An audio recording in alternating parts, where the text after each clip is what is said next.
During the chaos of World War II, not every defence relied on bullets, bunkers or barbed wire charged with electricity.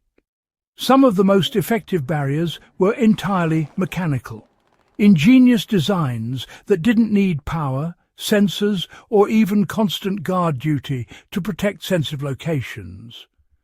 One such creation became known among soldiers and engineers as the passive deterrent fence, a structure capable of stopping intruders, alerting defenders and surviving in all weather conditions, all without a single volt of electricity. What made it remarkable was its simplicity. It was crafted using the physics of leverage, tension and terrain, principles that anyone could understand and apply. This is the story of the wartime fence that stopped saboteurs, slowed down enemy scouts, and continues to influence modern security and survival designs today. By 1941, across occupied Europe, fuel and electricity shortages made it nearly impossible for outposts, depots and temporary camps to rely on powered defences. Many early warning systems depended on electric current to trigger alarms or electrify barbed wire. But when supply lines broke, those systems went dead. Out of that necessity came a design that blended traditional fencing with clever mechanical traps. German engineers, Soviet partisans and Allied field engineers all created variations of this same idea, a fence that worked like a self-contained security system. It didn't shock intruders. Instead, it stopped them cold or made enough noise to alert nearby guards. The most famous design used nothing but tension wires, spring poles and loose metal components strung through layers of barbed wire and angled mesh. In forested regions like eastern Poland and Norway, engineers also anchored the fences using flexible saplings that acted as natural tension springs. These living anchors absorbed shocks and kept the wire tight even after damage, an innovation that modern perimeter designers still admire today. The brilliance of the design was that it used sound, movement and geometry. Most intruders in the dark would test a fence by gently pulling at it to check for electric current or loose sections. This system turned that instinct against them. Every touch produced tension noise, a metallic squeal that carried through the cold night air. The fencing material was usually layered in 3 tiers. Media group, 3-tier WWII fence with angled lower mesh section, outward angled mesh fence base with barbed wire above your stock distribute equally, a lower mesh section angled outward at the base to prevent crawling, a vertical middle section of barbed wire to stop climbing, and a top portion slanted inward, often fitted with noise traps.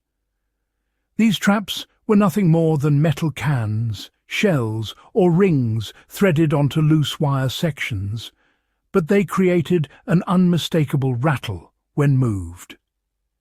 Even if an intruder managed to cut through, the shifting tension of the structure caused the cans to slide and collide, producing a chain reaction of noise.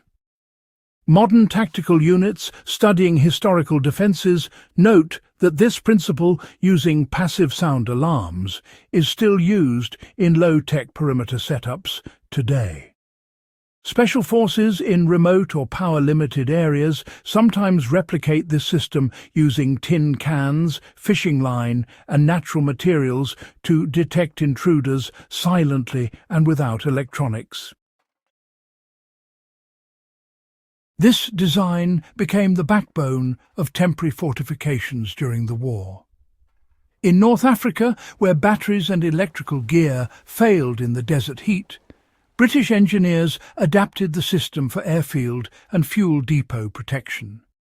They built multi-layer fences using steel stakes and barbed wire woven in diamond shapes to resist cutting tools. The design was so effective that enemy infiltrators often got entangled long before reaching the target area. Meanwhile, in Europe, the same principles protected field hospitals, ammunition dumps, and command posts. The key advantage was portability.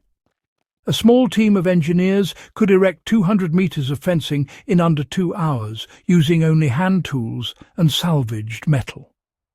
Once in place, it required no maintenance or power to function. That simplicity made it invaluable in guerrilla warfare.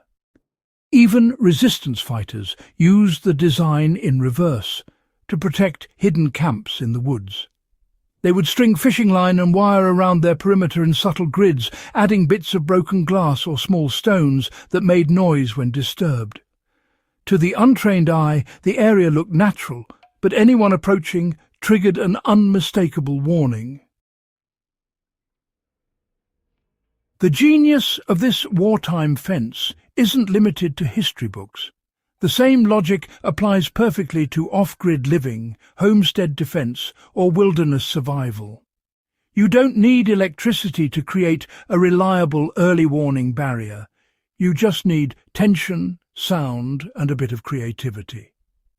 For example, a simple adaptation involves driving stakes into the ground around a campsite or garden and weaving strong cord, wire, or even paracord between them at varying heights. Attach lightweight metal or glass objects, like bottle caps or old keys, to sections of the cord.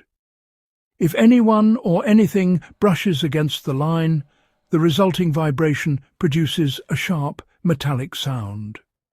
For areas prone to wildlife, this can deter animals before they get close, much like the Second World War noise traps did for intruders. Another variation involves creating a tilt-tension setup similar to what partisans used. Anchor a flexible sapling or pole into the ground, attach a loop of wire, and tension it toward a fixed stake.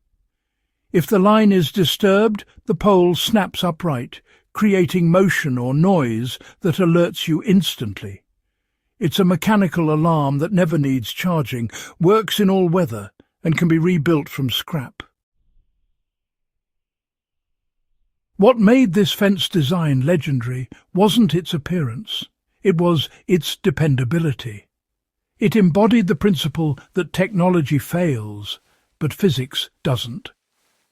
In the cold forests of Europe, on the burning sands of Libya, or across the islands of the Pacific, soldiers learned that a barrier made with thought and tension could do the work of electricity without the risk. That lesson is still alive today. Many modern perimeter systems, especially in military outposts and off-grid operations, combine high-tech sensors with mechanical noise traps as redundancy.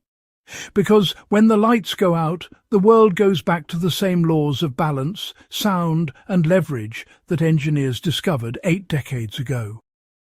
The wartime fence became more than just a barrier. It was a statement of resourceful defense. It showed that with enough ingenuity, even ordinary materials could serve extraordinary purposes. Whether you're studying Second World War fortifications or setting up a survival perimeter in the wild, the takeaway remains the same. Simplicity, when used intelligently, is the ultimate security system. So, next time you read about electrified fences or motion-detecting systems, remember that their foundation was laid by men who had no power supply, no digital sensors, and no luxury of time. Only the raw necessity to protect what mattered. Their solutions still inspire military engineers and survivalists alike. If this glimpse into the ingenuity of wartime defense sparked your curiosity, make sure to subscribe to Relic Logic and share this story with others who value practical history. Because the best lessons from the past aren't just fascinating. They're still keeping people safe today.